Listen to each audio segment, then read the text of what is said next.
Bienvenidos y bienvenidas otra vez aquí en nuestro canal de YouTube, ¿no?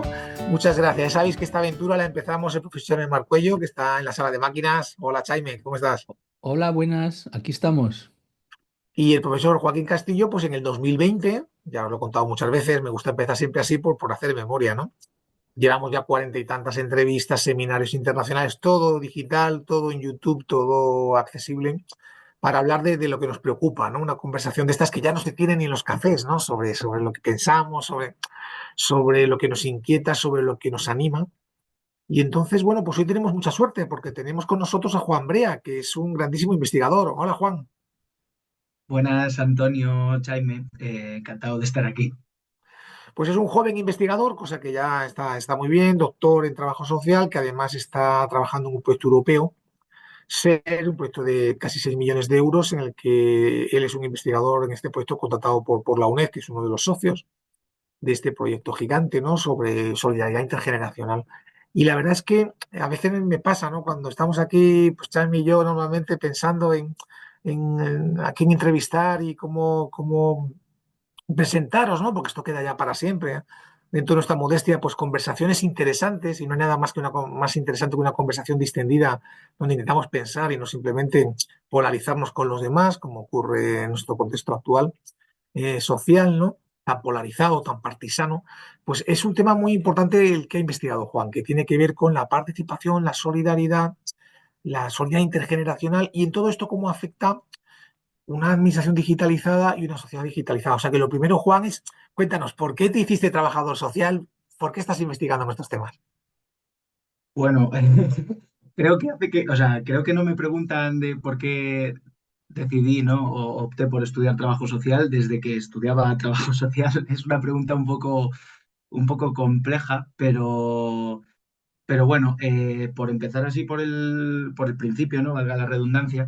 eh, bueno, yo opté por el trabajo social porque digamos que me interesaba bastante, o sea, yo de joven, bueno, sigo siendo joven, ¿no? Pero cuando era más chaval, ¿no? Antes de comenzar a estudiar me interesaba bastante la política y me gustaba bastante leer y estaba bastante politizado, podemos decir, en movimientos sociales y demás. Y yo escogí hacer trabajo social un poco porque era lo que mejor encajaba con mis inquietudes en aquel momento. Entonces, yo sé que, o sea, si recuerdo, ¿no? Bueno, cuando das clase de trabajo social se suele responder mucho, bueno, ayudar a los demás y, bueno, yo iba con una idea bastante radical de transformación de la sociedad, que, bueno, que es verdad que en cierto sentido ha ido cambiando a lo largo de la vida y a lo largo también de mi experiencia como investigador, pero que sigo manteniendo, ¿no? Esa inquietud por producir dentro de, bueno, hay que ser humildes, ¿no? Dentro de los límites, o sea, producir cambios, ¿no? Y, y bueno, ¿por qué? Bueno, mi tesis doctoral es sobre salud mental.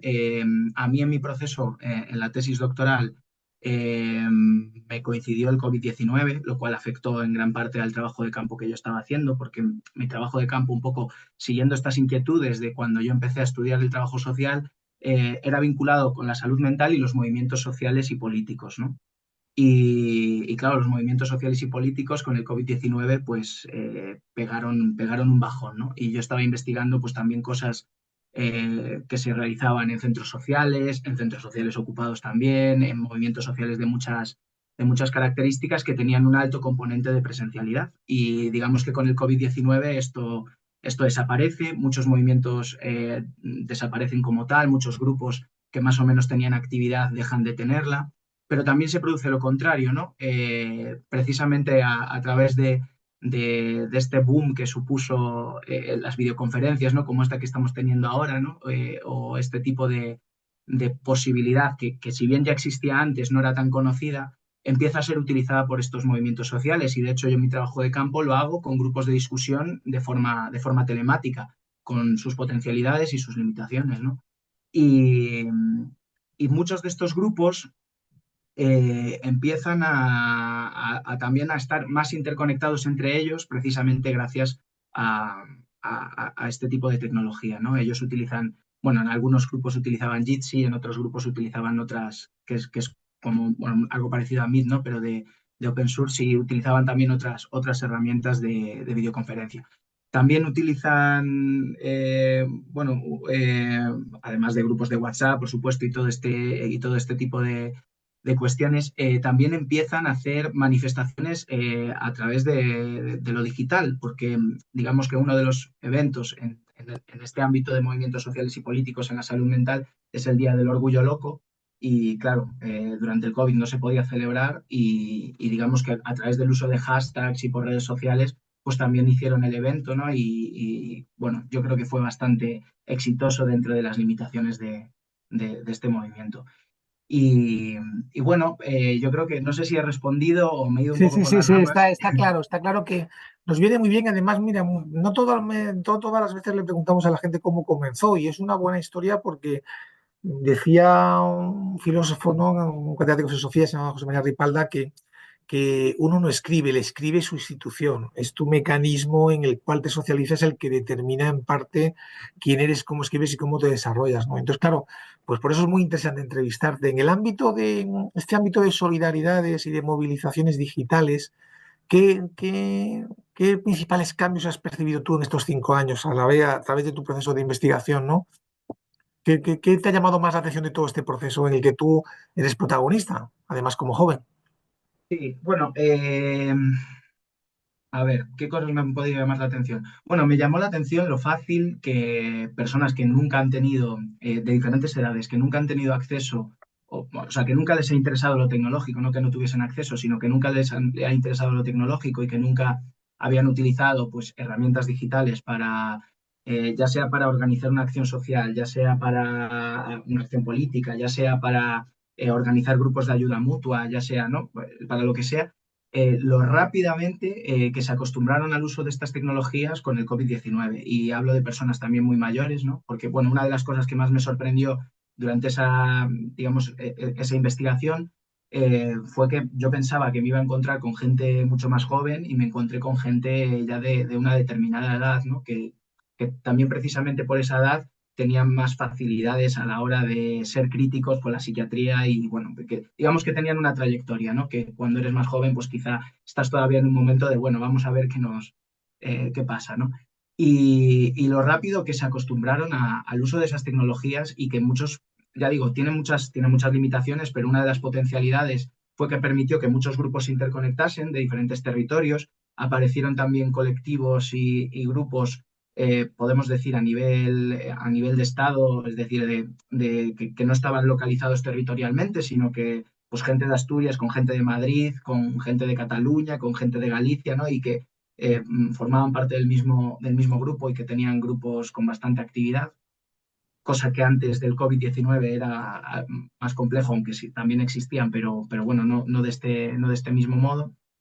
Y también otra de las potencialidades que tuvo es que muchas de estas personas, digamos, que también pueden tener problemas de movilidad o problemas, ¿no? En el ámbito de la salud mental, bueno, también bueno, que igual es un poco para algunas personas difícil, ¿no? Aproximarse a un grupo de forma presencial, sin conocer a nadie, ¿no? Y entonces, digamos que esto también permite un acceso, yo creo que más sencillo para algunas personas. Al final te conectas desde tu casa, estás en un entorno más o menos protegido, si quieres quitar la cámara la puedes quitar, puedes incluso mantener el anonimato en determinadas, ¿no? De forma más o menos limitada, pero lo puedes hacer, ¿no? Poner un nickname y digamos que no estás obligado a poner la cámara ni a que se vea tu vivienda por detrás, lo cual tiene limitaciones, pero también tiene esas potencialidades para algunas Claro, personas, claro, ¿no? claro. Sobre todo cuando hablamos de, pues en este caso, de diagnósticos psiquiátricos, de una actividad que puede tener consecuencias también sobre ti como persona, ¿no? Teniendo en cuenta cómo en algunos casos está planteada la psiquiatría. Y eso yo creo que fue bastante interesante. El hecho de que para muchas personas puede ser más fácil participar online, que eso no quita que después no participen de forma presencial, pero ya conociendo a alguien o ya de forma acompañada, que también te permite mantener ese cierto anonimato, te permite tener como más control sobre, pues si me quiero ir de la reunión, solo tengo que pulsar un botón y desaparezco, ¿no? Y si o sea, y no tengo por qué volver a participar, y yo creo que eso es una limitación, pero también es una potencialidad. Pero lo que más me sorprendió es la facilidad con la que la gente rápidamente tenían reuniones semanales, se organizaban un montón de actividades, incluso culturales, artísticas. Recuerdo que en una ocasión se organizó también hasta un cineforum y se pasó el enlace de una película para después comentarla. Y bueno, y yo mismo, a la hora de hacer los grupos de discusión, evidentemente tiene como sus limitaciones, pero también me facilitó, yo creo que sobre todo juntar a gente de diferentes lugares y que participase gente que quizá presencialmente no hubiera participado, O sea, que en este precisamente por esa sentido, cuestión del anonimato. perdona Pablo que te interrumpa, en este sentido, claro, es muy interesante de cara a este breve programa el reflexionar sobre, porque claro, si es fácil la transición, ha sido fácil para muchas personas y a la vez ha permitido encuentros que de otra forma eran más problemáticos, estaban más problematizados por diferentes limitaciones o condicionamientos previos, ¿no? En realidad, la digitalización aquí ha servido para un poco lo que estás en el proyecto europeo, que es este enlace intergeneracional. Ha permitido un vínculo entre personas de diferentes edades y condiciones, porque a veces, claro, cuando hablamos de generaciones siempre lo tenemos en el sentido orteguiano de las edades, pero también hablamos de esa diversidad entre grupos que aunque sean de la misma generación, son mundos distintos, pues por diversas limitaciones. Hay, o sea que tu experiencia entonces con la solidaridad intergeneracional es que la digitalización la ha facilitado en este entorno. Sí, sí, sí. Bueno, de hecho, en estos grupos, o sea, si quieres ahora hablamos de SER también un poco, pero bueno, una de las cosas que salían en estos grupos es el aprender de la experiencia, ¿no? Y aprender o sea, digamos que son grupos más o menos autoorganizados, en donde no hay profesionales ni tampoco hay familiares, son organizados por personas que han sido diagnosticadas o que en algún momento han sido pacientes, ¿no? De todo podemos decir, el sistema de salud mental, algunos, de unos u otros servicios, y que se autoorganizan para cuidarse, ¿no? Para proporcionarse apoyo entre iguales y con una cuestión muchas veces también de sociabilidad, o sea que también a veces los objetivos también son muy, muy sencillos, en otros casos son más terapéuticos, hay grupos de escuchadores de voces, de personas que tienen experiencias que podemos decir en un lenguaje más clínico de psicosis y que bueno, digamos que elaboran estrategias, ¿no? Para poder convivir con esa escucha de voces sin patologizarla, ¿no? Entendiéndolo como, bueno, si bien no una experiencia frecuente, una experiencia inusual, pero sí una experiencia humana, ¿no? Como otra más, eh, aunque no sea frecuente, ¿no? Y dentro de este aprendizaje está ese aprendizaje por experiencia y en muchas ocasiones de personas, ¿no? Que son más mayores, ¿no? O sea, por ejemplo, se me viene a la cabeza una entrevista con un chico joven, ¿no? Que planteaba que quien más le ayudó, ¿no? Era una persona que digamos que había pasado por más recursos, ¿no? Y que estaba un poco más curtida, podemos decir, en toda esta red, ¿no? Y bueno, pues podía facilitarle como determinados consejos, ¿no? Y consejos a veces, aunque nos pese como profesionales, consejos prácticos en el sentido de, bueno, de esto se puede hablar, de esto no, con tu psiquiatra, ¿no? O con tu trabajadora social. O sea, esto mejor no lo digas, esto mejor sí, ¿no? Que también debería hacernos reflexionar como profesionales. Y, y sí, o sea, creo que tiene también, o sea, creo que tiene también muchas limitaciones. Yo creo que lo tecnológico, bueno, se habla mucho de las adicciones, ¿no? A las nuevas tecnologías y estas cosas. Eh, a mí quizá me voy del tema. A mí me resulta problemático hablar de adicción porque me parece un concepto también muy duro y o sea, se puede hilar también con esta cuestión de la psiquiatría, ¿no? Me parece un concepto muy duro porque digamos que puede enfocar, o sea, al final es una analogía con una sustancia, ¿no? Una adicción al final es una sustancia que tú consumes, ¿no? Y que te produce, ¿no? Una adicción, unos síntomas de abstinencia, etcétera, ¿no? Y digamos que no, la analogía no me parece correcta, ¿no? Y que puede ocultar otras cuestiones, ¿no? Normalmente cuando hacemos un uso compulsivo de las pantallas, ya sea videojuegos, ya sea redes sociales, lo que sea, ¿no? Pues normalmente digamos que es más que el problema ser la tecnología en sí, que también, porque, bueno, sabemos que muchas veces las redes sociales utilizan no sé cómo es el lenguaje técnico ahora, pero diseños oscuros, ¿no? Bueno, el ejemplo que se pone siempre es el scroll infinito o que sea difícil salir de determinadas aplicaciones. o sea que también son problemáticas en sí misma en determinados contextos o utilizan determinadas trampas para manipular al usuario, ¿no? Pero, pero digamos que normalmente el uso compulsivo de pantallas o de redes sociales o videojuegos o TikTok o lo que sea, responde, ¿no? A cuestiones que son más sociales, ¿no? Pues quizá a problemas en el entorno escolar, problemas familiares, ¿no? En adultos, pues quizá pues un trabajo que no es lo suficientemente satisfactorio o un trabajo aburrido que te Exacto. hace estar, ¿no? Y digamos que hablar de adicción, pues puede, como el refrán, ¿no? Que vemos el dedo, ¿no? Pero no vemos la luna. Pues quizá hablar de adicción por el propio concepto, que puede ser muy duro, evita, ¿no? Ver otras cuestiones y pone un foco excesivo en lo tecnológico, ¿no? Pero Sí, Bueno, ahí hay un una debate grande. pregunta, si Perdón. me dejas.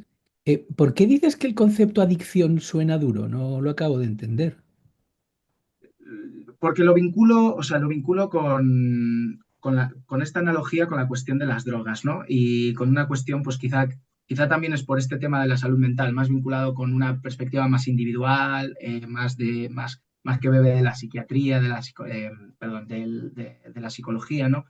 Y digamos que, por ejemplo, a mí hablar de uso compulsivo me resuena mejor, ¿no? Porque hablar de adicción es como si la adicción te la produjese la tecnología, cuando probablemente sea el resultado, ¿no? Ese uso compulsivo sea el resultado de otras cuestiones, ¿no? Que Claro, en el pero ámbito de las eso, drogas también, pero claro, eso también lo podrías decir del alcohol, ¿no? O de la sí, cerveza, sí, del Es vino. que yo creo, perdón, si puedo intervenir, yo creo que es que el concepto de adicción remite a sustancia, medicamento y forma de resolver dentro del, digamos, el cuadro general de la medicina, ¿no? Yo eso pienso, es, suena a mí más, ¿no? Y sin embargo, comportamiento compulsivo es distinto. Lo que pasa es que el comportamiento compulsivo puede ser producido por un déficit o te puedes entrenar a una red que favorece la compulsión, que es eso es, distinto. Entonces yo creo que es tanto, yo creo que estamos hablando de fenómenos que son muy complejos y que se superponen. Está el hecho de la compulsión producida por un comportamiento, por un desequilibrio interno, y está el hecho de determinado tipo de actividades que por sí mismas generan pues una intensidad, una sobrecarga y un trastorno de la atención que también te generan compulsión, ¿no? O que te generan comportamientos obsesivos. O sea, que hay una mezcla. Pero bueno, los seres humanos no éramos equilibrados hace 1000 años y ahora tampoco. O sea, que estamos ahí en una especie de... Oye, y eso es. para centrar esta primera entrevista, porque tenemos que hacer temas dentro de este proceso de investigación tuyo sobre salud, sobre estas dinámicas a través del COVID, porque te pilla en tu propia tesis, esta transformación, esta velocidad en el cambio que tú has experimentado en primera persona, el proyecto europeo en el que estás, ¿nos lo puedes contar un momento para que la gente se ubique? Nuestros Sí, oyentes, que bueno. son maravillosos todos, gracias por apuntaros al canal, que es gratis. O sea, el proyecto en el que actualmente estoy, se llama Proyecto SER, es un proyecto que se está realizando en Fuenlabrada, es un proyecto europeo en donde hay varios socios. Es un proyecto de innovación, es un proyecto urbanístico en gran medida. Eh, y bueno, yo estoy llevando, digamos, la parte de evaluación junto con Antonio, que me está entrevistando, ¿no? Desde la UNED. Eh, y bueno, digamos que lo que el proyecto SHARE pretende, ¿no? Es a través de un mecanismo de solidaridad intergeneracional, es solucionar un triple problema, ¿no? Por un lado, el problema del acceso a la vivienda en personas jóvenes. Por otro lado, el problema de personas mayores que digamos que su entorno residencial ya no cumple con las características necesarias para que las personas mayores se puedan desenvolver de forma, digamos que ya no cubre con sus necesidades, pues por ejemplo pensamos en cuestiones de accesibilidad, cuestiones también de soledad no deseada, eh, lo que sea, ¿no? Y un tercer problema que tiene que ver con también un poco de esto, al final todo se relaciona, ¿no? Que tiene que ver bueno, con la fragilización del vínculo social de las sociedades modernas, ¿no? De cómo, pues, al fin y al cabo, eh, bueno, se ha analizado que una determinada zona de Fuenlabrada, pues, está, digamos que además de estar muy envejecida, también bueno, está deteriorada, podemos decir, tanto social, económica como culturalmente, ¿no? Entonces busca solucionar o dar respuesta a esa triple problemática, ¿no? El acceso a la vivienda en jóvenes, digamos, la situación habitacional de las personas mayores que residen en viviendas que ya no cumplen con sus necesidades y una necesaria revitalización tanto social, económica como cultural del centro.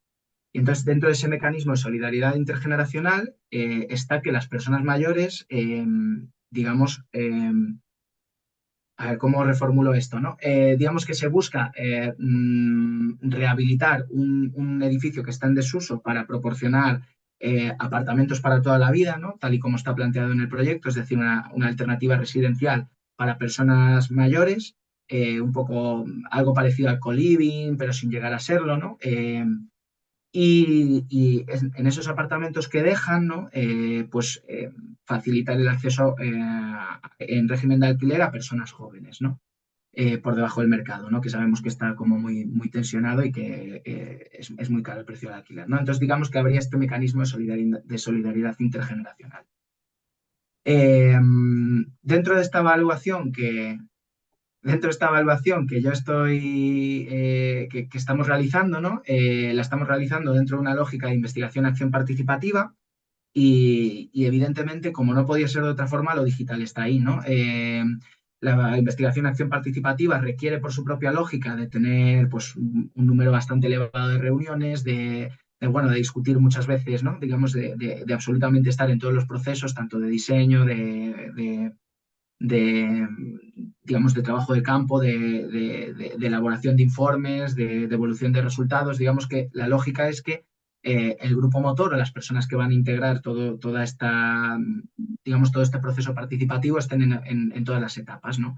Y digamos que dentro de este proceso pues estaría, bueno, pues evidentemente lo digital está, ¿no? Un grupo de WhatsApp, reuniones que si bien no quitan lo presencial para cuestiones más operativas, ¿no? Antonio estuvo en una de ellas, ¿no? Que era para comentar una cosa, ¿no? Pues una reunión de 15 minutos, pues claro, hacer a la gente desplazarse, moverse para comentar una cuestión que se puede solventar en 15 minutos, pues a veces también conlleva problemas. Entonces, bueno, por supuesto, lo telemático, la utilización de herramientas de diferentes, pues está ahí, ¿no? Está ahí. Y dentro de este diseño, pues también está lo intergeneracional, ¿no? Están jóvenes, están personas mayores. Hay limitaciones que tienen que ver pues, con ese, bueno, con las competencias digitales de las personas, independientemente de la edad, porque yo creo que esto es también importante, ¿no? Hay personas jóvenes que no tienen competencias digitales, hay personas mayores que sí y a la inversa, ¿no? Y bueno, a las personas que no tienen o que necesitan de un apoyo para conectarse en una determinada reunión y demás, pues lo que se les facilita es que puedan ir a un espacio en donde haya una persona que pueda ayudarles a conectarlas, ¿no? Un poco, digamos que este es el proyecto en el que estoy en estos momentos.